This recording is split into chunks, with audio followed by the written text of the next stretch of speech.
at Calmer.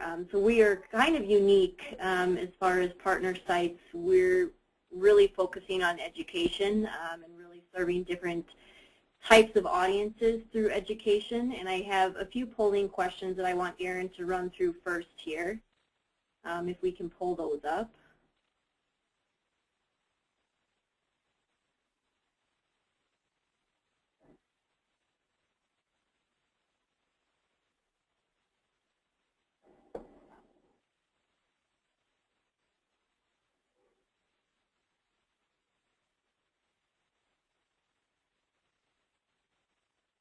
I don't know if anyone's seen anything, I guess, Erin.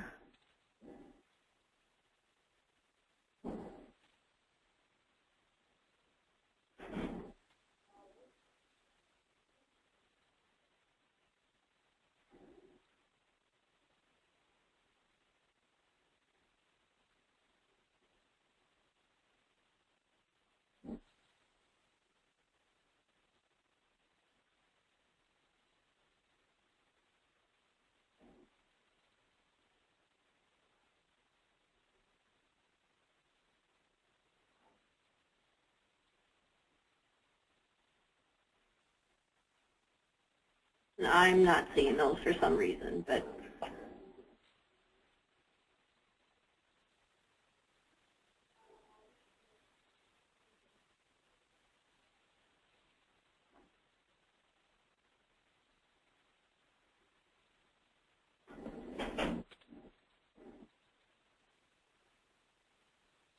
okay, so I believe we had 94% of people say yes, they visited a dairy farm before.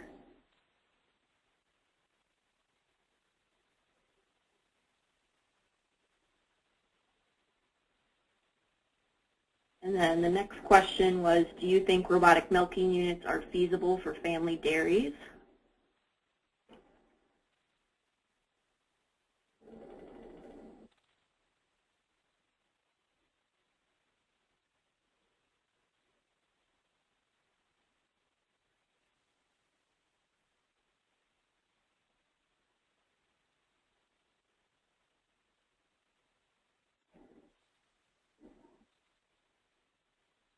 And then the final question is, which of the following describes public interest in ag tourism? You know, if it's growing, shrinking, or if there's no interest at all. And of course, that kind of leads into the purpose of why we're here today, really being able to tell the story of agriculture.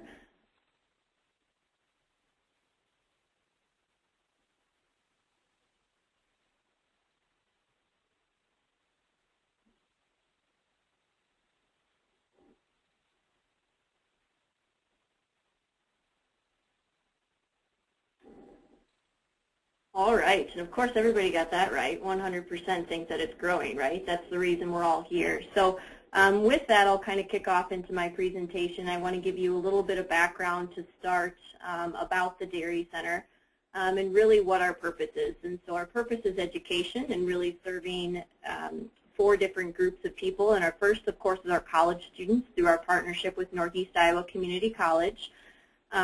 We offer 2-year degree programs that then students have an option to also double major and pick up an ag business along with their animal science courses. And then those credits are also transferable. So for instance, if they wanted to transfer those credits, they could have guaranteed junior status at, for instance, Iowa State University. The next group that we service, of course, is our youth. We have a program called Iowa's Dairy Story that's available to 3rd, 4th, and 5th grade students. We attract anywhere from 800 to 1,000. It kind of varies by class size each year that come in the spring. And they have curriculum that they must complete in the classroom, and then they come and visit and spend the day at the Dairy Center where they get to really see the hands-on aspect of what they've been learning in the classroom. And that's really how people learn when they visit the Dairy Center, is the hands-on part. And then our third group is our current dairy producers, being able to offer continuing education for them with whatever their needs are, whether they be webinars, seminars, hands-on trainings, whatever they need us to offer for them. And then lastly, our consumers. So of course, this is what relates into silos and smokestacks so closely, is our tourism. It's really year-round, but of course, summer is our busiest season. So we have over 5,000 recorded visitors annually. We estimate that going through our guest books and seeing people who sign when we aren't staffed, for instance, weekends or holidays, we actually estimate that we get closer to 10,000 people visiting per year. So we draw quite a large crowd, and of course we really relate that back to the growing interest in ag tourism. You know, so many people are 2 to 3 and even more generations removed from the farm that it's really interesting for them to be able to see how their food is produced. So again, we really focus on the hands-on learning. They get to smell, they get to touch, you know, seeing what a cow eats, feeling the bedding that she lays on. It's very important for them to leave here and say, wow, that's how milk is produced. Wow, that's how farmers care for their livestock. So really being able to promote a positive image of animal agriculture. And you can see our audiences there as school groups, clubs, organizations, producers, families. We really kind of cover the broad spectrum of people. So it gets to be quite the job. And so of course our job is to tell the story of technology in agriculture. I'll kind of run through just a little bit of a tour of the Dairy Center so you can kind of see our facilities and see what people would see when they visit. So we always started our milking parlor where we milk about 140 cows 3 times a day. So for us, it's being able to compare 2 different types of milking parlor systems, the parallel versus the herringbone, and then the nice quiet environment that the cows are milked in. Next, we move on to a robotic milking viewing area, and of course, this is very new for us. We started up the robots December 10th of 2013, and through this project, we partnered with silos and smokestacks to establish cameras throughout our facility. So at any time, someone could log on to our website, see cows being milked, see cows resting in their natural environment, and see the robots milking cows as well. So it's very exciting for us to be able to offer that to the public. So really making information accessible for all audiences is very important to us. The really neat thing about our robotic milking facility and our milking parlor is that they are essentially open 24 hours a day. So at any time, whether it be a holiday, whether it be 6 o'clock at night when we're not staffed anymore, someone could stop and see cows being milked. So that's very exciting for us that someone can stop and take a message away. So here's just a view of the cameras online. So you can see 1 and 2 are robots milking cows. 3 and 4 are cows in the freestall barn. Camera number 5 is in the nursery, so the calving pen, so people could potentially see a calf being born. And then camera 6 is in the milking parlor. Is this video playing through okay? I hope so. So no sound. I just kind of wanted to be able to show you how the robot preps a cow. So we're seeing all these, again, I'm just trying to showcase to you the types of things that people see on their tour here at the Dairy Center, really being able to see the technology up close, see how good of a job it's doing, how clean the cows are, how calm the cows are. That's very important to promoting a positive image of animal agriculture. So it's pretty cool. It's amazing technology. I could just watch this forever. So it just loops again and again. And again, we could watch this cow forever, but we won't. So from there, we move into our freestall barn. So we really get to see the environment that the cows rest in. We have a lot of technology incorporated into our barn, and I have a couple clips of those coming up as well.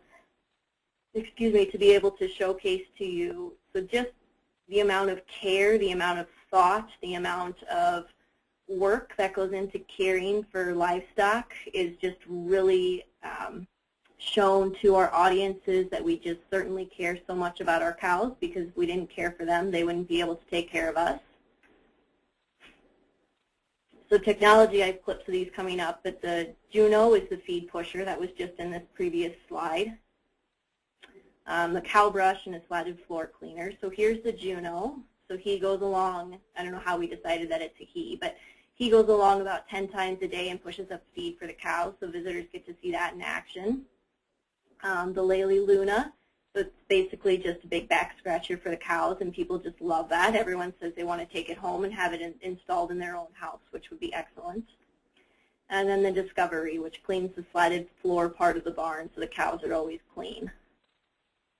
From there, we go on to the transition cow barn, where we get to see the cows that are going to have their calves.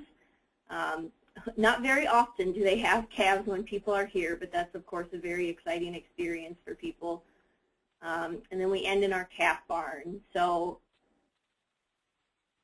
this is usually people's favorite part of the tour, of course, because what's cuter than a baby calf?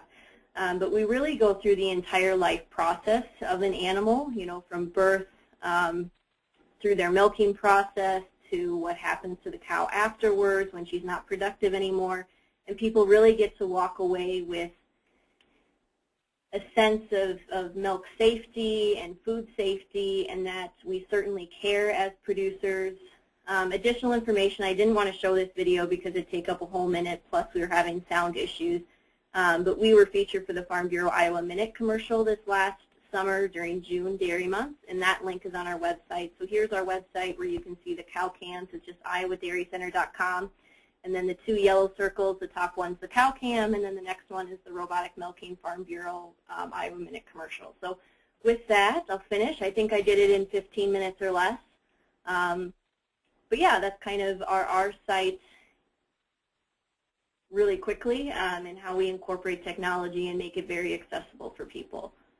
So I guess the biggest takeaway is that we're still focused on hands-on. We want people to touch, to smell, to feel everything, and they really walk away with a positive image. So that's it for me.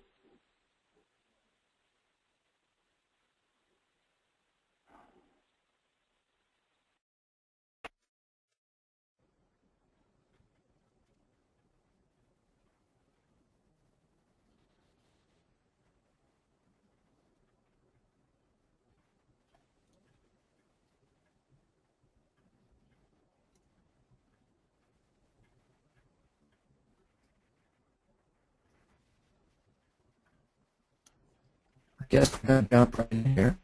This is Lanny Haldy. I'm the director of the Amana Heritage Society, and we're a local historical society that, one more, is interpreting present-day as well as our history and heritage. I want to just give a background of Amana Farms. Amana Farms is the heir to the original Amana Communal Society. That ended in 1932, but still today Amana Farms farm over 21,000 acres. It is one of the largest, if not the largest, contiguous farm in the state of Iowa. And it's fun to interpret that farm because it is a stark contrast to the rest of Iowa and the Iowa family farm tradition, because the farms were village-based. All the farms and the ag workers lived in the villages. And the landscape of Amana is also not exactly like the rest of Iowa, and that is there's no mile-square grid that you see anywhere else. The roads connect 7 villages, and there are no grid patterns in between. So it's just a chance to give a good contrast to the rest of Iowa and the Midwest when we talked about it.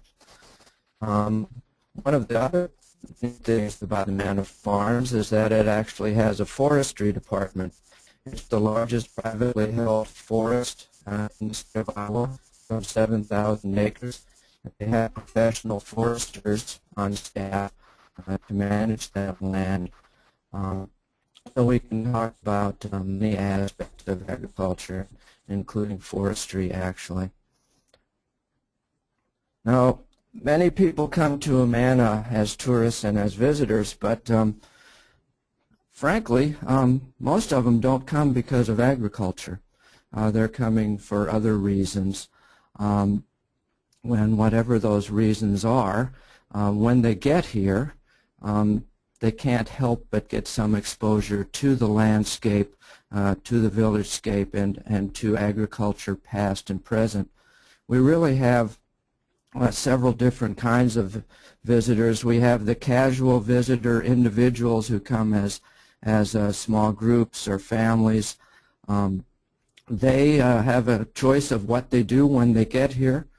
Some of them sign up for a new program we have with the Convention and Visitors Bureau that are van tours that drive around the 7 villages.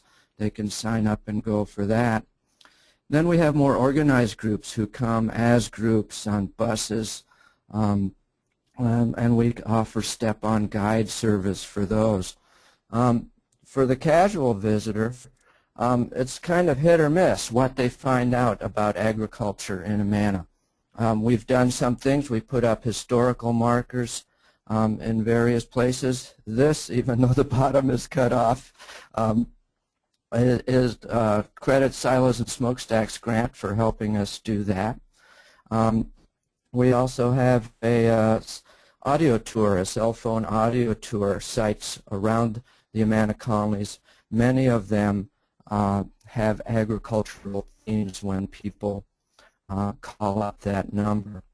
With van tours, it's much more structured. People get in van and the driver is the guide and have a 3-hour tour, making it safely back to port, but the guide has an opportunity to incorporate agriculture interpretation on that.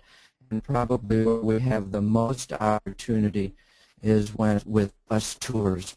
When a bus tour comes into town, we have a chance to talk with the escort, to talk with the group planner, and lay out an itinerary that's tailored exactly to what that group wants. Now, all these types of tourists who Amana have different interests in agriculture. Some, frankly, don't give a hoot about it. Others are very intensely interested and are here specifically for it. There's a whole spectrum. Even with bus groups, for example, we could have a bank tour of usually older people who are marginally interested in agriculture, are here for a lot of other reasons as well. And then we have the serious agricultural tour. This is, we get a lot of these tours right around the Farm Progress show dates, whether or not it was in Iowa or wherever it is in the Midwest. Farm Progress show around that time. A lot of groups, even international groups. We host a lot of people from Brazil and Argentina, as well as European groups that make a stop here in Amana specifically to see what's happening in modern agriculture. So we deliver those two groups. Obviously, itinerary I'll give later, so itineraries much different types of itinerary.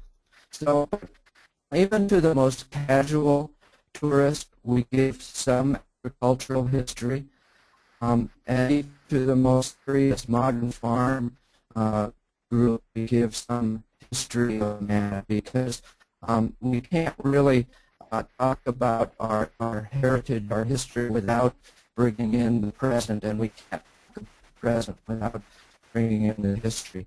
And frankly, our visitors are just as interested in Amana today as they are about Amana's past. Our guides have to know both about the history and about what's going on in Amana today. So we have a lot to learn and a lot to know. We really feel that we have to bring in history to understand Amana's present, and we have to bring in Amana's present to understand its history as well. And this would be a good time for a poll, Aaron, if you want to put that up. Just a quick poll question here.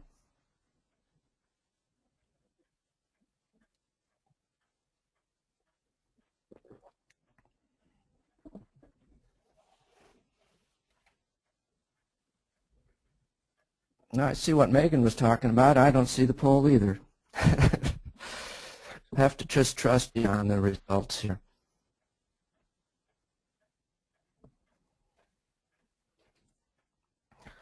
When we talk about interpreting agriculture, while you're doing that, I'll just keep talking. When we talk about interpreting agriculture in Amana past and present, we really have a lot of different aspects that we can talk about.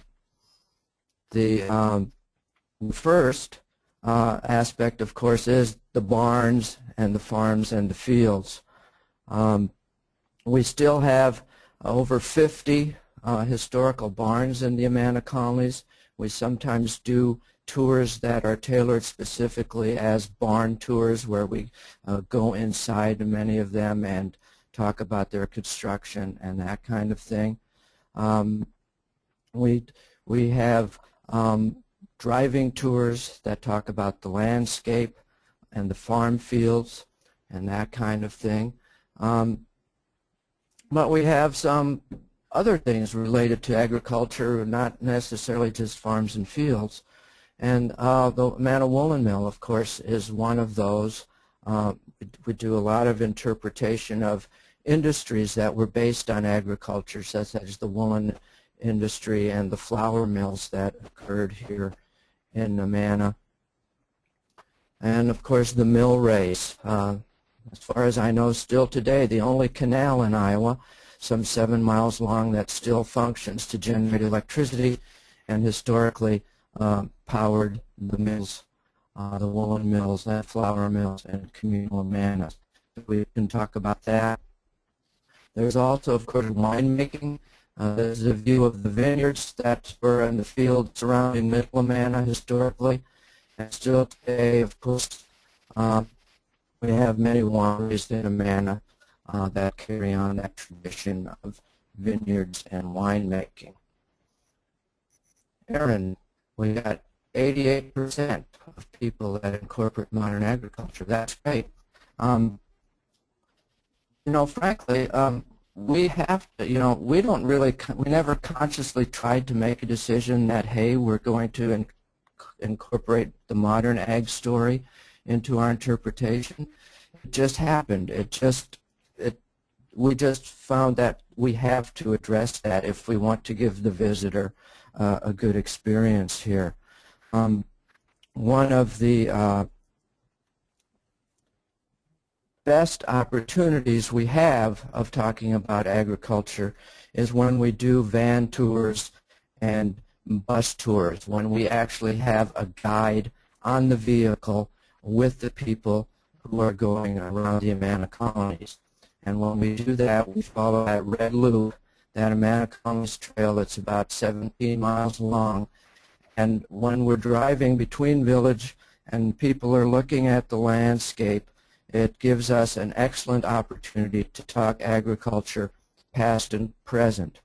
Inevitably, even the most casual visitor who knows nothing about agriculture will ask landscape and agriculture-based questions. Even if it's simply, what crop is that in the field? Or what's that tractor doing out there? Or what are those people riding on horses for? Amana farms still actually have cowboys on horses that they use to round up their cattle. One of the best questions that a few years ago, the Amana lily lake, the American lotus lily, grows on the lake you see there in the upper right. And it was so thick with lilies that you literally could not see any water. And we had hundreds of visitors stop at the visitor center at the museum, ask our guides, what's that crop that's growing in that field between Amana and Middle? Because they thought it was an agricultural farm field rather than a lake. So Amana farms today, what they're doing today is very visible to the casual visitor, and therefore we have to address what's happening. Now, really though, except for the very serious Brazilian farm group, many tourists don't want to know just about agriculture. They don't want their Amana visit to be totally an agricultural one, just like they don't want it to be totally historical. You know, people come here for many reasons. So when we get tours, we try to combine history and agriculture past and present with other components, other historical components, and other attractions as well. We often start tours at our Heritage Museum with a video. Even bus tours, we'll have them stop here first. This is often where they meet their guide. We give an introductory video in our auditorium and then get on the bus with them. We stop at some of our other historical sites, including the Communal Kitchen Museum that typifies communal living, people eating together as a community rather than as families. We stop at a church, the Amana Church, where we talk about the religious basis of the community. Most often a group tour includes a meal at one of the Amana restaurants. So we can talk about how those restaurants are based on communal kitchens, and many of the recipes they serve are still have that historical basis. And there's shopping, of course. Even Brazilian farmers want to do a little shopping when they're here. So we tailor our tours to accommodate some of that as well.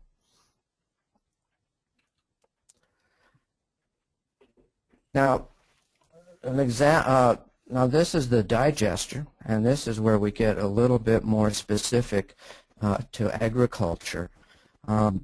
When we do like a Brazilian or French farmer tour, we start with the video. We might not go to the kitchen or the church, but we might stop at the farm office, the Amana Farms office, where they tell us about their farming experience. We'll go to their equipment depot and look at their large machinery, their GPS-equipped tractors, and all that, because that's what those farmers are specifically interested in. And probably the showpiece of the modern Amana Farms is a very innovative program they have, which is the methane digester. Amana Farms has a very large beef feedlot near West Amana. A few years ago they received a grant to put a methane digester where they take the cow poo, it has to be a candy term. Candy has to have come up with that one.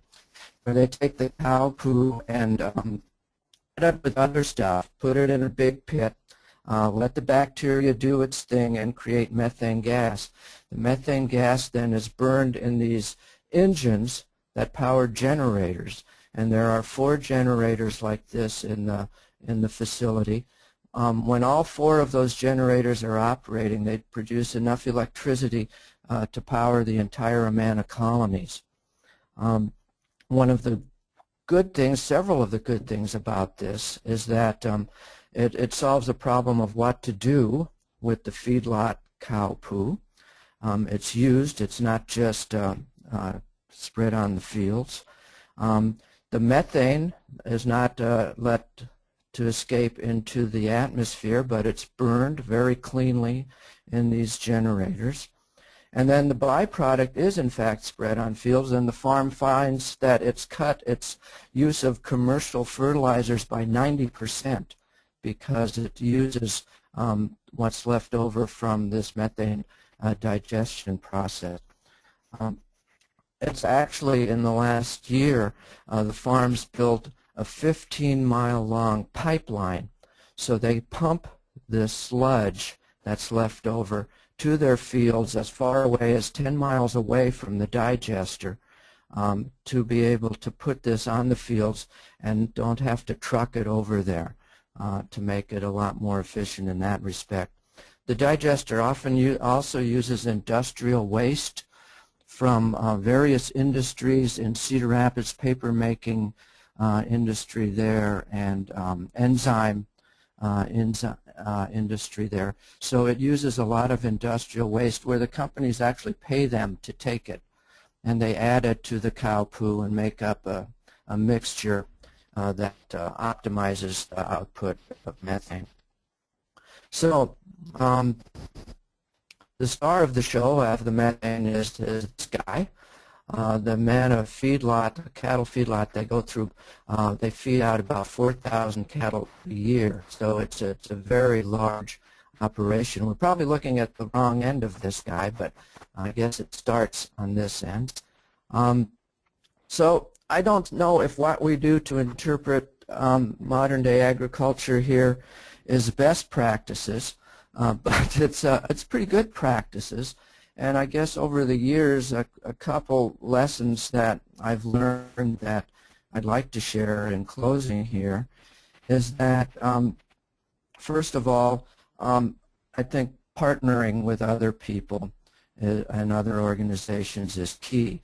We, the Amana Heritage Society, could not do a modern ag or even a historical ag interpretation without partnering with other groups. Amana Farms is the obvious one. They allow us access to their facilities. They provide staff to talk to the visitors about it. They let us look at their equipment and climb on it and let people know what they're doing. They supply us with information. Just this last fall, many of the people on our van tours were asking what the crop was growing in a field between Homestead and Amana in the river bottom. And our guides didn't know, so we made a phone call to the farm, and it turned out that the crop had been damaged by the flood earlier in the year, and they had just planted some sorghum and corn that they were going to just chop as silage. But you usually don't see 2-foot-high corn in August. And everyone was wondering what it was. So their staff and their cooperation is key. Also, of course, the Convention and Visitors Bureau, the Amana Colonies Convention and Visitors Bureau, for their promotion and their assistance with organizing the van tours, and the local businesses, the shops, the restaurants that we work with to make reservations for the groups and that kind of thing. So I think, in terms of best practice, it's the thing to do is to think, use the resources you have, and if you're missing something key, partner with somebody who has it. The other lesson that I think we have learned is that we need to know who our audience is and identify who it is, and then plan accordingly. We would never give the hardcore farm tour to a bank group from eastern Illinois. And we would never give our kind of generic Amana history tour to the French farmers who come to see agriculture. We need to know who is coming and what they want. And in our case, I want to emphasize again, it's not usually just agriculture. We're here for a more varied experience, and agriculture is a big part of that. It's obvious on the landscape of Amana today. It's obvious when we talk about the history how much agriculture played a part in that, but it's not the only thing. But we try to make sure that every visitor that comes to the Amana Colonies knows that agriculture is why we're here. So thanks for listening.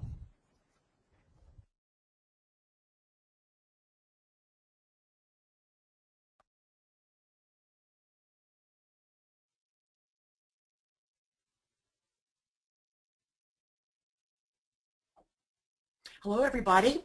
My name's Linda, and I represent the Jasper County Museum. About 3 years ago, we embarked on creating a wind energy exhibit. So this PowerPoint show that I'm going to show you in just a few moments will explain how we did it, why we did it, and what we learned from it. And then at the end of the PowerPoint, I'm going to be asking some polling questions just to make sure that you paid attention. So here we go.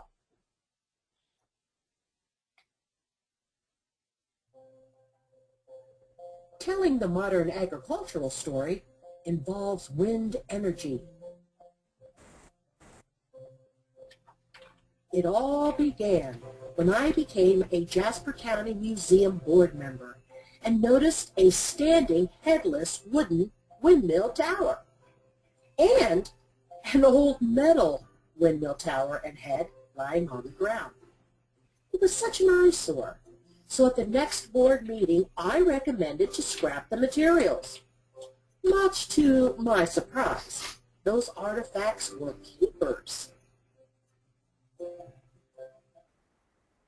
So we got a grant from silos and smokestacks, and the renovation began.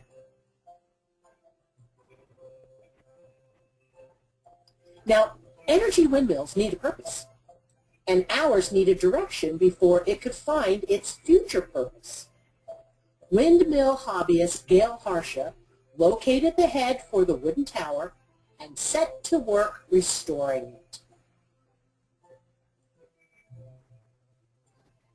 Meanwhile, volunteers took down the wooden tower and placed it in our large barn. There it stood, waiting for Gail to attach the head. Soon the marriage of the tower and the head with its tail was complete.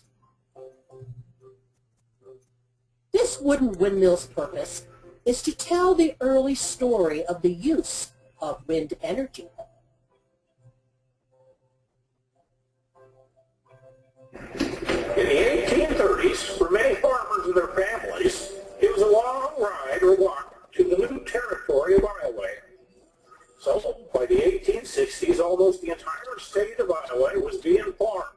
Those homesteaders had to make sure that water was available year-round, even if there was no stream or river nearby. So that's where my relatives came into the picture. Windmills pump water from the ground streams below up to the surface for the humans and the livestock to use. All we had to do was let the wind move our fan blades, which in turn moved some gears to make the pumping mechanism work. Water came out by just pumping the handle on the red pump. Of course, sometimes the Iowa wind got pretty strong, or it didn't blow at all. So many of my relatives had a hard time pumping water. This was often a hit and a miss situation. Well, in 1867, Daniel Halliday invented me. I am an eclipse windmill. I will catch the wind all the time because I can move my fan blade head in the direction of the blowing wind. If there's a storm and the wind is too strong, I have a special way to stop my blade from turning so that I won't break. So, what's my secret? Can you see the near my big tail, a smaller tail? Yes, sirree. That little tail keeps me at a safe angle from the howling wind. Why, when I was a young'un and working for a farmer in Monroe, I stood 28 feet high.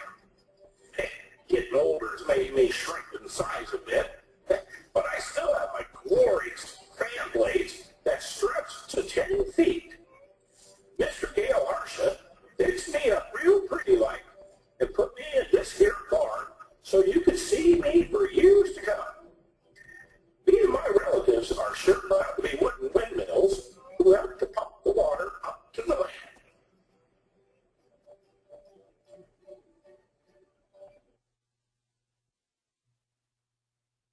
What purpose could a metal windmill have over a wooden one? Simply put, it wouldn't rot, it pumped faster, self-lubricated, and it could better handle the high winds. In order to find its purpose, the museum had to pretty it up a bit. Raise it up, and repair the livestock tank.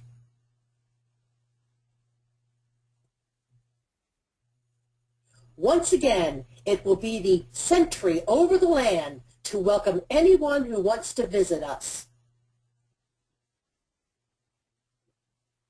My friend Henry Wadsworth Longfellow wrote, "I look down over the farms. In the fields of grain I see the harvest that is to be, and I fling to the air my arms, for I know it is all for me.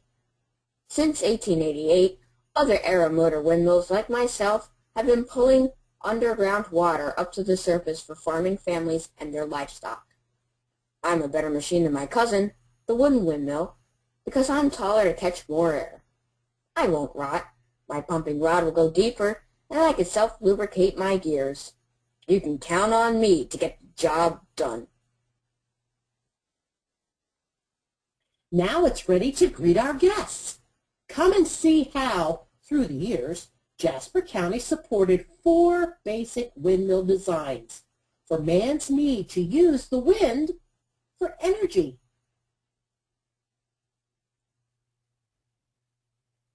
The wind has made our lives easier because it has helped us move sailboats, ground seed into flour, pump for water, and make electricity.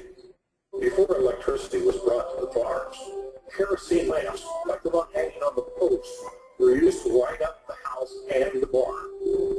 Think of it as a very bright flashlight that was taken everywhere.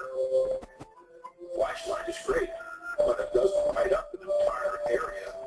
And so was the problem with the kerosene lamp.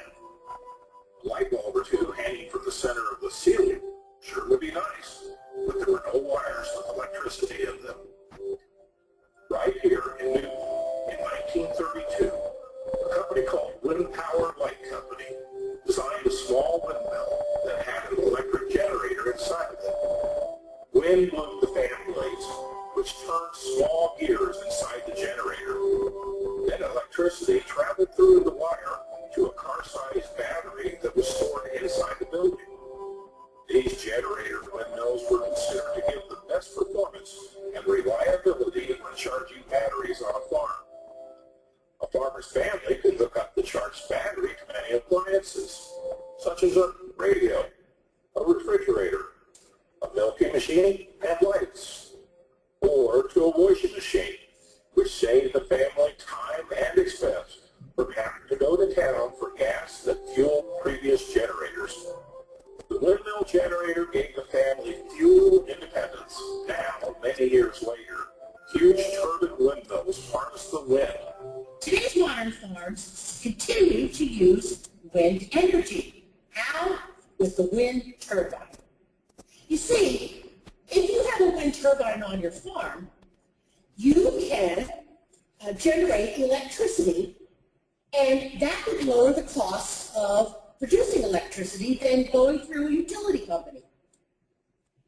Secondly, your lower energy costs allow the farmer to expand their farms. Electricity powers the farmstead, and excess is sold to the electric company, which in turn, the utility company gives the farmstead electric credits. So overall, it's a win-win for the utility companies and for the modern farmstead. Locally, we have blades made by the TPI company and towers made by the Trinity company. These wheel blades and towers dot the countryside to create electricity for cities and rural areas. Today, many wind turbines are in operation. Homeowners can afford a small-scale system. Larger turbine wind farms can supply electricity to utility customers. Throughout the decades, Jasper County investors saw the need for mankind to harness the wind. We are unique in that our county supported 3 types of windmills. Windmills have less of the workload to provide time for education, family time, and socializing. The windmill is an ongoing rural symbol that is important in history because they are still on the job.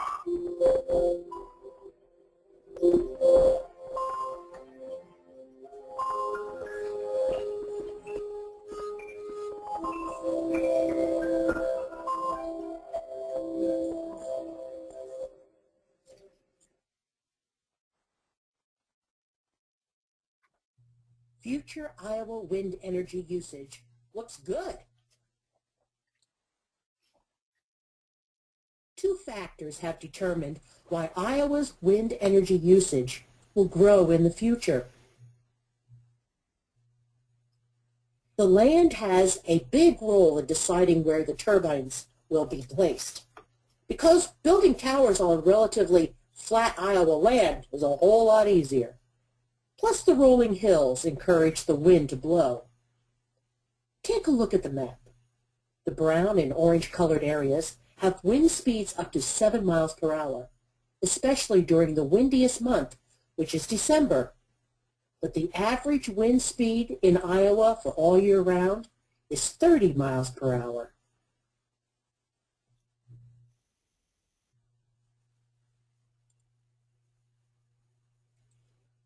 This is an industry, and making profits is the key. There are several reasons why producers want to invest in Iowa. Wind energy producers and equipment makers enjoy state tax breaks. Projects of 25 megawatts or smaller don't need to be certified by Utilities Board. Producers know ahead of time that they will be able to recover their costs from customers, which makes them more likely to invest. Iowa counties appreciate the revenue and the jobs that wind farms produce, and there are few zoning regulations for wind turbines. There are also property and sales tax exemptions for wind equipment.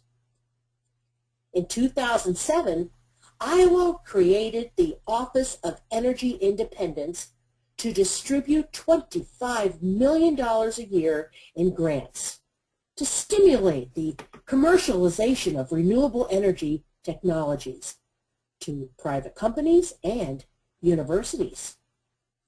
The office also issues an annual Energy Independence Plan that includes strategies for reducing the state's energy consumption, dependence on foreign sources of energy, use of fossil fuels, and greenhouse gas. With many Iowa consumers benefiting from wind energy, there are Iowans that are gaining jobs in the industry too. Wind energy plants have created about 600 full-time equivalent jobs on each site and 1,100 jobs in indirect manufacturing and logistics support. The pros for using wind energy certainly outweigh the cons, such as wind energy avoids over 8.7 million metric tons of carbon dioxide emissions annually, which is equivalent to taking about 1,550,000 cars off the road. 75% of Iowa land is suitable for wind energy development. The water consumption savings from wind projects in Iowa saves more than 3.2 billion gallons of water per year. This industry currently employs 7,000, making Iowa third in the nation with all wind-related employment. Landowners with wind turbines on their land receive more than $16 million annually in lease payments.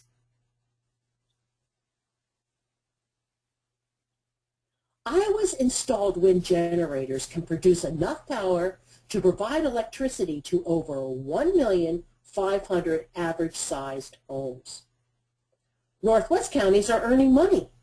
For example, Dickinson County has 97 wind turbines.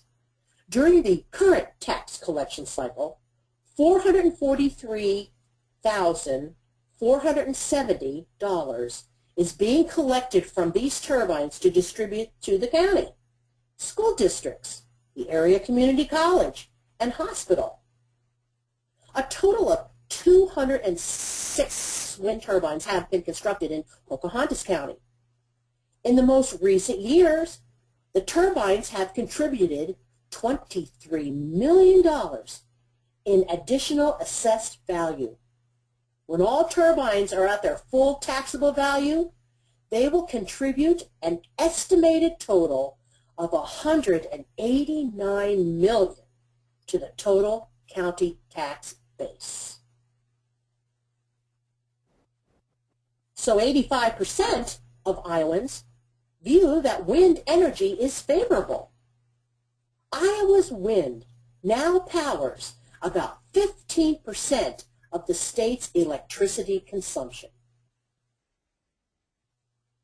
With all these benefits in place, it's no wonder that Iowa has become the second largest producer of wind power in the United States.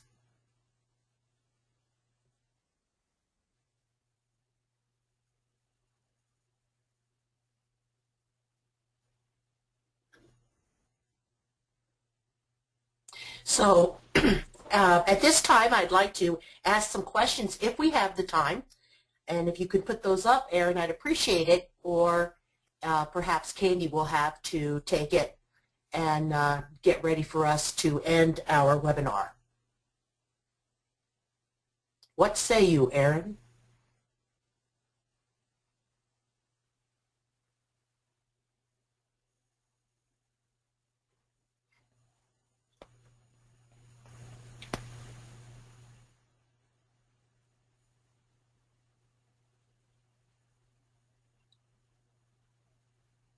All right. So how many people feel that the windmill's getting windmill popular? Ah, yes. Yes, that's true. Very good, class. 92% do handle the winds much better. And that's why they originally were put up. Too many wooden ones were breaking down. Can I have my next polling question, please? All right, what windmill is self-lubricating? This should be easy.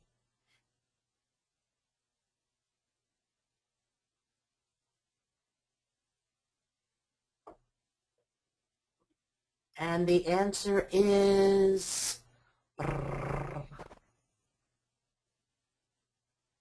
very good. Yes, metal. From what I'm told by the farmers of that time is that it's very dangerous to go up daily on the wooden ones to lubricate them. And so when the metal ones came, somebody invented a way for them to be self-lubricated and thus making them extremely popular to be on a farm. Okay, how about my last polling question? What's the ideal land formation for a wind farm?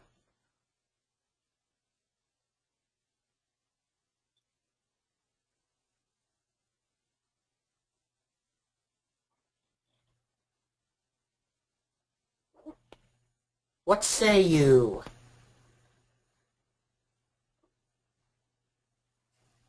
Aha, I knew it would be split. In reality, we do have a somewhat flat surface. We're not as flat as Nebraska. We do have more rolling hills. So in reality, it's the hills. You see, the wind goes through the valley part and increases its speed, and so it's caught, then it comes around and it's caught up on the wind on top of the hill part, and then makes it a little faster. And that's why in the northwest area of Iowa, where we have more hills, the winds do get very, very fast. I believe the video might have said 70 as a mistake, but it should have been, or 7. It should be 70 miles an hour. And the windiest time of the year is in December. So it's a good time for a lot of people to make some money on collecting wind energy. Well, that's it for me. I hope you enjoyed this presentation and learned something. Thank you.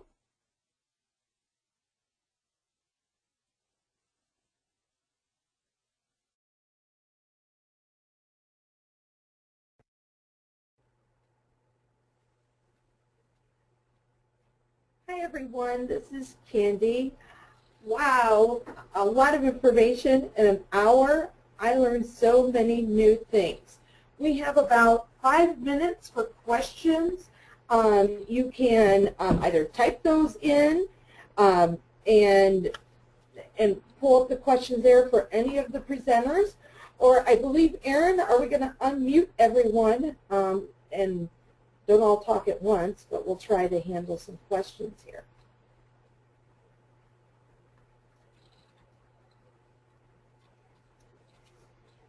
Any questions?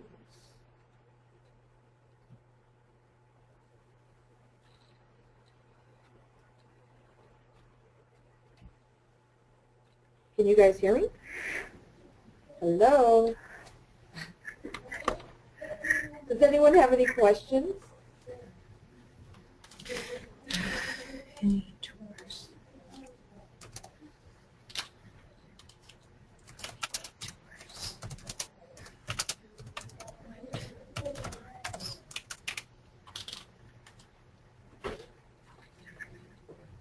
Christine, do you have a question?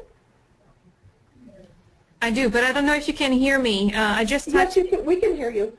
Okay, hi. Any tours of wind farms that would be available? I know that Linda is talking about the Jasper Museum, but are there any places where we could bring some groups? Linda, are you able to, I'm going to unmute Linda. Linda, do you have any tours going on in relation to that? I'm not familiar with any specifically within the heritage area, except that I think that on occasion they can be arranged. I'm just not specifically aware of them. Linda? I am not aware of any as well, because most of these farms are actually on private land, Okay. farmland, and they probably just don't like that kind of thing.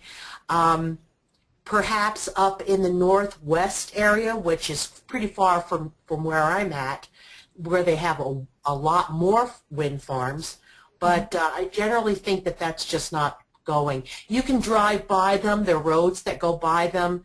They're pretty sparsely, they're separated out away from each other, and it's just like the shots that I showed you. They're in cornfield, or farm fields, I should say, and it's just to see it. And if you want to know how they work, you can go online. The local businesses that make them do not accept tours in their buildings, so pretty tight-lipped as to how things are made. All right, thanks, Linda. You're welcome. Does anyone else have any comment about if they're doing wind energy tours? If not, I mean, speak up. You should be unmuted.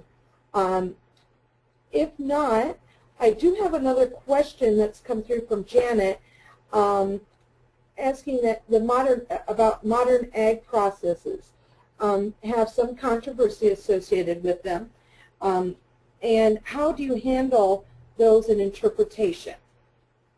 Does anyone specifically want to address that? Sure, I can start. This is Megan. It's all about being as positive as possible.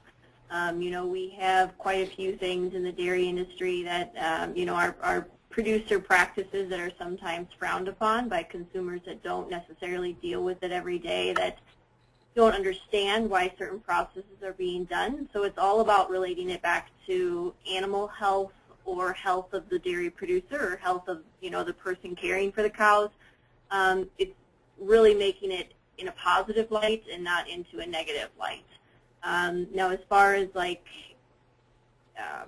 you know, interpretive materials, how to do that, it's the same thing. You know, you want to be as proactively positive as possible and answer people's questions without coming to it in a negative way, if that makes sense. Lanny, do you address that at all with your tours?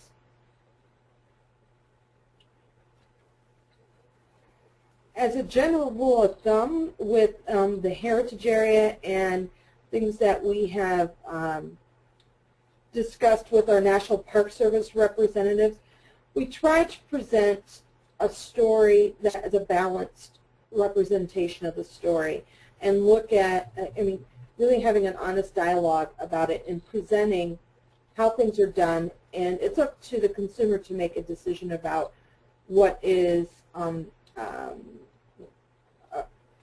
good or bad. And there are ways to bring about the dialogue, like Megan is saying, that really present things in a factual way, or and let them make a decision.